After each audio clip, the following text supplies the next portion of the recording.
Mundurnya Erlangga membuka peluang untuk kader Golkar lainnya merebut posisi Ketua Umum Partai Golkar meski tidak menutup kemungkinan terbuka juga bagi siapapun asal AD/ART partai diubah saat Munaslup. Lalu bagaimana peluangnya termasuk benarkah isu ada desakan agar Erlangga mundur?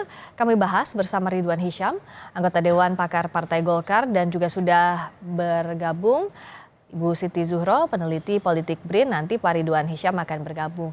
Bu Wiwi, selamat malam. Selamat malam Mbak Priska. Selamat malam.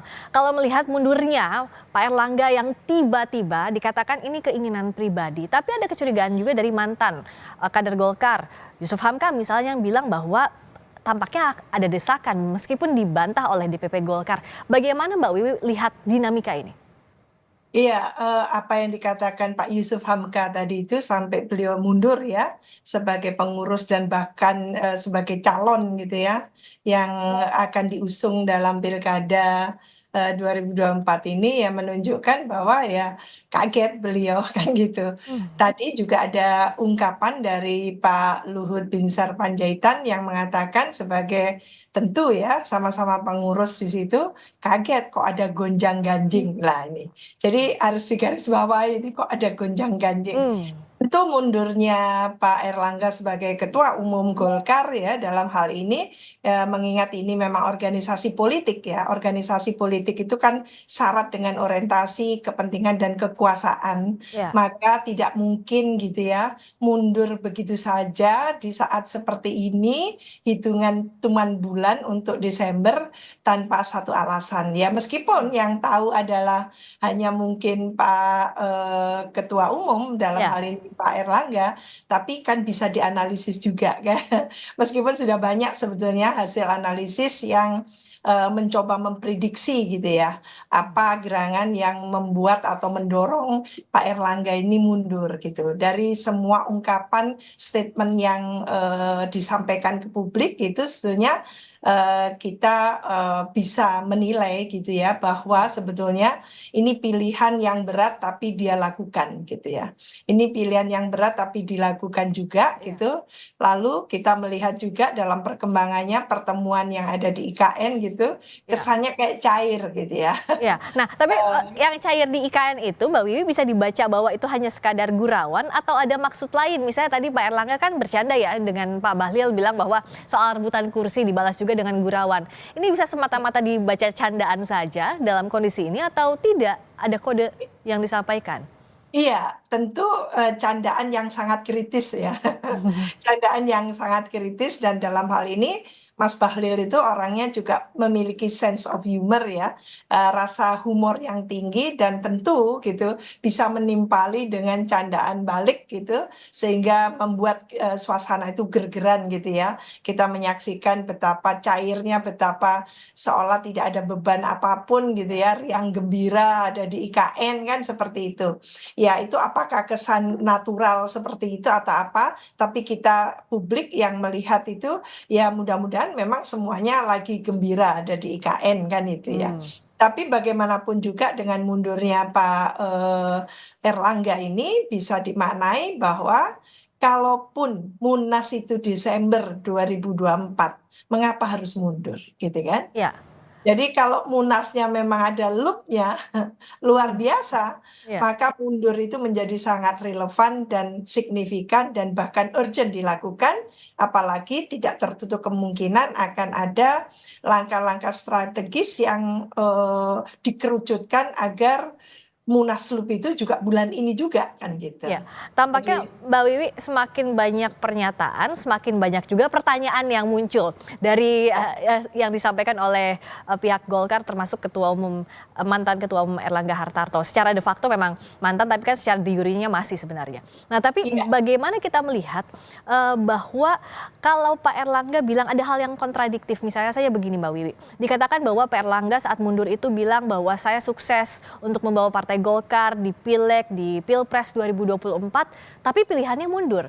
Kan logikanya biasanya kalau yang sukses semakin kuat juga kakinya untuk memimpin suatu parpol.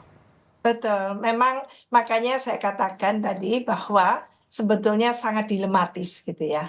Dilematis bagi Pak Erlangga karena mengatakan satu sisi bahwa ada pengakuan terhadap keberhasilannya membawa Golkar yang luar biasa tentu di pemilu serentak 2024 ini, tapi satu sisi mendadak mundur gitu ya, Hmm, tanpa ada presiden apapun gitu. Meskipun kita tahu bahwa ini adalah kulminasi mungkin, kulminasi dari perjalanan yang lalu yang sampai gitu ya, mencuat keluar waktu itu. Lah sekarang senyap gitu. ya. Tapi langsung mundur gitu. Mhm, Yang lalu mencuat dulu gitu, ada pro kontra, ada semacam perdebatan, ada polemik gitu ya, ya. yang disampaikan kepada publik dari Dewan Pakar, dari ini ya, beberapa kader waktu itu, sehingga lalu terjadilah perdebatan itu dan tidak sedikit yang tentu dalam perspektif demokrasi tidak menghendaki adanya carut-marut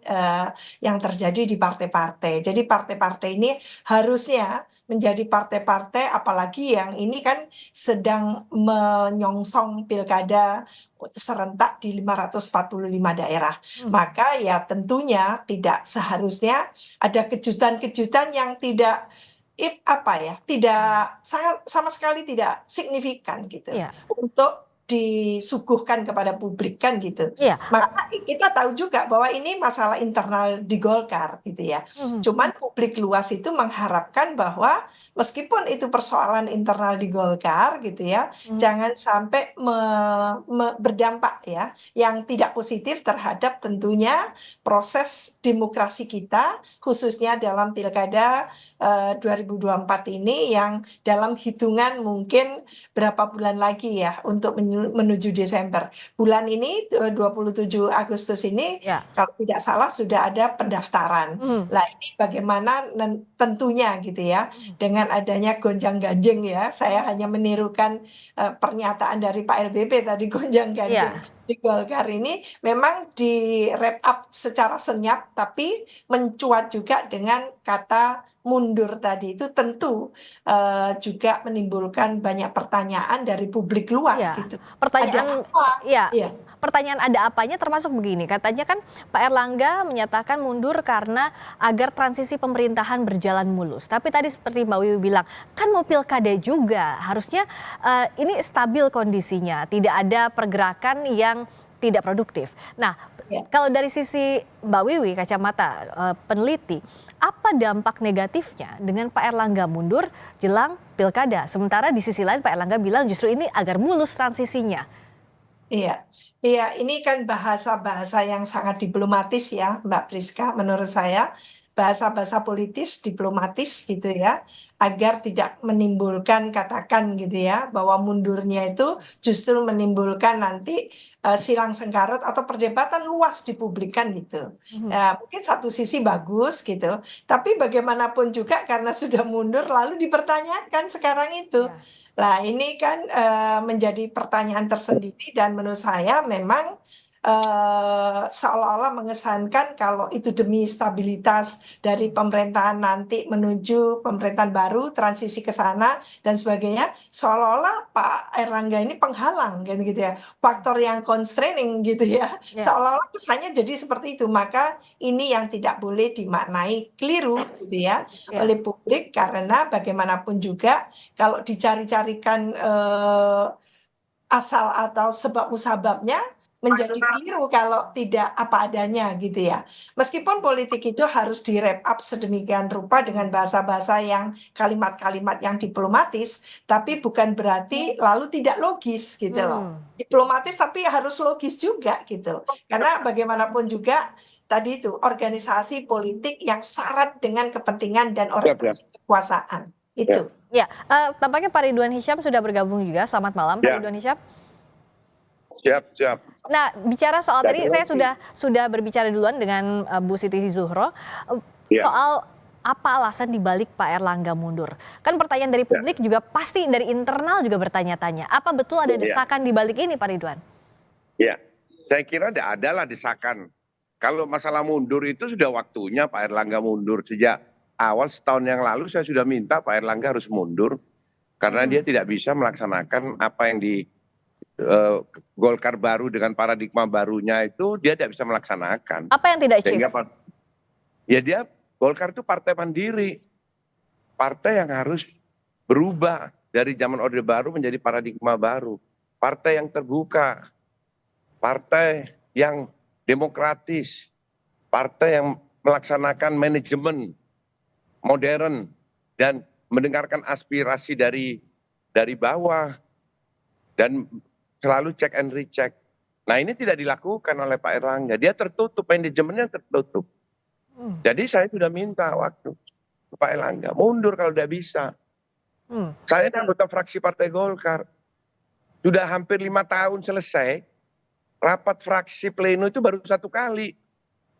Padahal seharusnya ketua umum sebelumnya, setiap kita mau turun ke lapangan reses, itu kita ketemu dengan ketua umum. Begitu juga kalau kita baru masuk, kita ketemu lagi aspirasinya apa, disampaikan. Sehingga menjadi kebijakan-kebijakan partai. Ini tidak dilakukan. Saya selalu mengkritik, saya dianggap orang gila. Nah, Pak Ridwan, Karena mengkritik terus. Pak Erlangga kan bilang bahwa ini mundurnya, saat mundur Pak Erlangga bilang bahwa di sisi lain justru sukses membawa Golkar, menahkodai Golkar di pemilu. Di sisi lain juga apakah ini kalau tadi Pak Ridwan bilang harusnya memang mundur, apa tepat waktunya? Ini kan mau pilkada, Munas juga nanti masih Desember. Mundurnya seharusnya setahun yang lalu. Kalau sekarang bukan waktunya mundur, kurang 3 bulan mau mundur. Setahun yang lalu. Kalau ini sukses pemilu Golkar, pemilu bukan karena Golkar.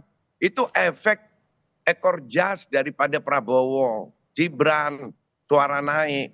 Kalau mau tahu itu lihat hasil survei sebelum pemilu. Cuma 8-9%, di bawah 10%. Itu kerjanya partai. Ini kerjanya anggota-anggota DPR yang all out, semua anggota DPR Partai Golkar itu. Bukan kerjanya DPP Partai Golkar. Dan ada efek ekor jas dari Prabowo Gibran. Itulah kenapa Golkar naik. Karena saat itu juga ada penurunan yang cukup signifikan dari partai yang lain gitu. Berarti kondisi di Golkar sendiri, di internal Golkar memang ada gejolak begitu Pak Ridwan sejauh ini? Ada kalau gejolaknya kan sudah terbuka, Golkar ini partai terbuka. Jadi kita sampaikan setahun yang lalu sudah gejolak bulan Juli, kita sudah minta munaslup. Tapi karena kita ini partai yang solid, begitu sudah diberi informasi, saya selaku Dewan Pakar memberikan masukan, Ketua Dewan Pakar dan Sekretaris Dewan Pakar membuat surat resmi untuk maju sebagai calon presiden karena dia adalah calon presiden Golkar hasil Munas, dan kita membuat poros keempat, tidak didengarkan. Dan tidak ada klarifikasi. Dan kita tidak pernah Dewan Pakar yang jumlahnya cukup banyak. Dewan Pakar ini anggotanya para mantan gubernur, mantan duta-duta besar, mantan DPR itu ada semua Dewan Pakar. Tidak didengar sama Erlangga. Diundang aja sekali tidak pernah selama 5 tahun ini. Apakah itu adalah pemimpin yang terbuka? Tidak benar kan? Sangat tertutup, manajemennya manajemen tertutup dia. Nah, jadi kalau sudah waktunya mundur, ya sudah waktunya. Di tengah setahun yang lalu. Ya Pak Ridwan, di tengah gejolak yang terbuka ini, untuk bursa nama yang masuk sebagai dari mulai PLT Ketua Umum ataupun nanti definitif, siapa saja yang sudah mengemuka di internal? Ya memang ada istilah orang dalam, ada orang luar. Siapa tuh? Tapi menurut saya, karena partai ini partai terbuka, semuanya diperbolehkan. Orang dalam itu adalah orang yang sudah masuk di dalam kepengurusan atau sedang dalam kepengurusan partai. Baik itu di DPP, di DPD, di Dewan Pembina, Dewan Pakar, Dewan Penasehat, itu orang dalam. Orang luar adalah kader-kader Golkar yang tidak distruktur. Nah, contohnya orang luar itu adalah kalau dari kelompok, karena Golkar ini kan kita harus lihat sejarah. Ada sejarahnya, ada kelompok dari A, dari ABRI, dari B ada birokrat, ada G golongan. Kalau A kita dengar ada nama Purnawirawan Dudung Abdurrahman. Dari B ada Yusuf Puteh ya. Itu apa namanya ketua BPKP. Dari G ada Bahlil. Itu dianggap orang luar. Tapi semua itu adalah kader Golkar. Orang dalamnya ada namanya Bambang Susatyo, ada Agus Gumiwang. Nah, itu adalah orang dalam yang ada di struktur. Nah, atau mungkin ada lagi nanti yang dalam struktur yang maju. Jadi buat saya itu tidak masalah. Yang terpenting dia memenuhi syarat PDLT. Itu adalah syarat dari Golkar. Oke. P-nya itu orang yang berprestasi. Yang kedua, D-nya orang yang berdedikasi. L-nya dia harus orang yang loyal. Dan D, orang yang tidak tercela. Selama dia memenuhi PDLT itu silahkan. Oke. Nah kalau Mbak Wiwi lihatnya dari nama-nama orang dalam dan orang luar tadi yang diklasifikasikan oleh Pak Ridwan Hisyam, itu bagaimana membaca pemetaannya, termasuk juga bagaimana membaca peluangnya? Iya, Golkar ini partai lama, partai yang dihuni oleh para teknokrat gitu ya, kader-kadernya oke, bagus-bagus SDM-nya. Ya Mas Hisam ya. Ya, siap Prof. Ini Prof ini sama-sama Jawa Timur. Bagus-bagus. Jadi tentu kalau kadernya banyak seperti ini, kita harapkan ya Partai Golkar itu menjadi role model gitu ya. Bagaimana agar SDM yang baik tadi itu, yang memenuhi kata Mas Ridwan Hisyam tadi itu adalah PDLT ya kalau nggak salah. Ya, betul PDLT. Nah, PDLT tadi itu tentu itu dikompetisikan. Supaya apa? Supaya terasa hak otonom dari masing-masing kader tadi itu. Ya biasanya ada ketum, ada waketum ya. Jadi di situ silahkan saja mau Mas Erwin Aksa, mau Mas Doli, Kurnia Tanjung gitu ya. Terus ada Mas Ridwan Hisyam ini juga kader sudah luar biasa ini. Ini sudah kader tua. Jadi betul-betul enggak ada tua muda. Saya bukan aliran yang pokoknya muda, tidak, tapi yang PDLT tadi itu. Maka itu yang dikompetisikan supaya ada fairness. Jangan langsung ujuk-ujuk gitu ya. Muncul calon tunggal, lalu aklamasi. Waduh, buruk banget itu. Jadi itu kalau itu halnya, maka nanti Partai Golkar ini akan menuai kapan senyap, kapan gonjang-ganjing. Kan? Mbak Wiwi, jadi kan tadi dikompetisikan dari PDLT yang jadi kriteria. Tapi adakah satu unsur lainnya, Pak Ridwan Hisyam, restu dari penguasa? Dalam hal ini kan yang saat ini memerintah Presiden Jokowi. Kenapa saya tanyakan ini? Karena dalam sejarahnya Partai Golkar ini kan selalu ada di sisinya pemerintah. Bagaimana menjawab ini? Apakah iya faktor restu dari penguasa juga jadi hal yang utama? Jadi ini Mbak tidak masalah restu-restuan. Ini adalah doktrinnya Partai Golkar sejak Sekber Golkar sampai Partai Golkar. Di dalam anggaran dasar anggaran rumah tangga Partai Golkar, sejak Golkar di zaman yang lalu, itu ada namanya doktrin karya siaga karya praja atau doktrin kekaryaan. Setiap kader Golkar harus bekerja sesuai profesinya masing-masing dengan yang baik. Gatra Praja itu membela pemerintah, menjadi tameng pemerintah. Jadi bukan karena Pak Harto memimpin 30 tahun dia ketua Dewan Pembina kita mendukung pemerintah, bukan. Begitu Pak Harto turun diganti Gus Dur, kita juga dukung Gus Dur. Kenapa? Karena Golkar ini didirikan di dalam rangka menjaga pemerintahan. Begitu juga waktu Bu Mega, kita ada di dalam. Waktu SBY, ya memang SBY Golkar, kan dia dari kelompok A. Nah, begitu Jokowi, ya kita juga ada di situ. Jadi bukan karena Jokowi, memang itu doktrinnya Golkar. Sekarang ya saya tunjukkan, masyarakat mungkin tidak sadar bahwa Jokowi ini memakai kader Golkar semua. Namanya 4 Menko hari ini, itu semua kader Golkar. Empat-empatnya. Mau dari Menko Polhukam itu kader Golkar dari ABRI. Mau namanya Profesor Muhajir, pengurus Golkar Kota Malang zaman Orde Baru bersama saya. Saya pengurus provinsi Muhajir. Luhut dan Erlangga sudah ada di dalam. Jadi memang Golkar itu seperti Profesor tadi sampaikan memang ada di mana-mana dan orangnya mumpuni. Nah jadi berikutnya. Jadi kalau mama konsultasi dengan Jokowi, ya bukan ini. Itu memang kewajiban. Jadi kalau ada ketua Golkar, ketua umum tidak berkoordinasi dengan presiden, dia tidak melaksanakan doktrin karya kekaryaan Oke, tadi. nah, Gitu loh. nah Mbak Ya. Wiwi melihatnya faktor apa sebenarnya yang paling menentukan? Apakah tadi restu kalau kata Pak Ridwan Hisyam kan tidak, tapi pada praktiknya apakah itu juga menentukan, singkat saja? Ya, tentu kita masih ingat apa statement dari Pak Jokowi ya, bahwa beliau mengatakan sudah tahu semua partai-partai yang ada ini. Apapun rahasianya tahu gitu ya. Maka dari itu ya, apalagi Golkar ini selalu ada di kekuasaan. Tidak mungkin tidak ada konsultasi atau berbincang lah dengan Pak Presiden dalam hal ini. Oke, Cuman yang kita harapkan memang hak otonom partai gitu ya, sebagai partai yang independen, istilahnya independen itu bisa mandiri gitu ya, tidak tergantung gitu.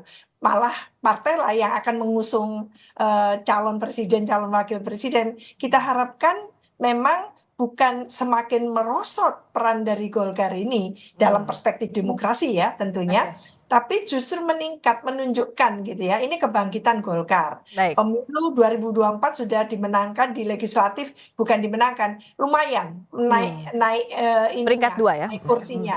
Nah, tapi tidak cukup dengan itu saja. Oke. Maka suksesi di internal Golkar itu juga harus menjadi contoh bahwa ini adalah pilarnya demokrasi, di mana rumah demokrasi mempertontonkan, rumah demokrasi di Golkar itu mempertontonkan satu kompetisi kontestasi yang diikuti oleh calon-calon ketum yang berkualifikasi, kan itu, Ya, yang PDLT tadi itu. ya, So, oke. ya, ya, Ya, ya baik. PDLT tadi PDLT itu. tadi, ya. Yang seperti itu menurut saya, kalau itu bisa dipertontonkan ke publik, maka publik akan tabik gitu, hormat, oh Ya. bagus Oke, ini. nah, Tapi kalau sebaliknya ini hanya akan ditopel oleh kekuasaan, oleh istana, menurut saya ini apa ya, menunjukkan satu setback gitu ya dalam perjalanan oke. Golkar yang tentunya gitu Ya. ya tidak harus seperti itu. Baik, masih ada pertanyaan yang tak terjawab, tapi setidaknya belum selesai dengan ada apa dengan mundurnya Pak Erlangga. Berikutnya adalah siapa yang akan jadi penggantinya. Kita masih nantikan bagaimana perkembangannya dalam waktu dekat ini. Besok ya, kalau tidak salah untuk plenonya. Terima kasih Pak Ridwan Hisyam, anggota Dewan Pakar Partai Golkar. Terima kasih juga Mbak Siti Zuhro, Bu Wiwi, peneliti Terima kasih. politik BRIN, sudah hadir di Sapa Indonesia Malam. Selamat malam semuanya.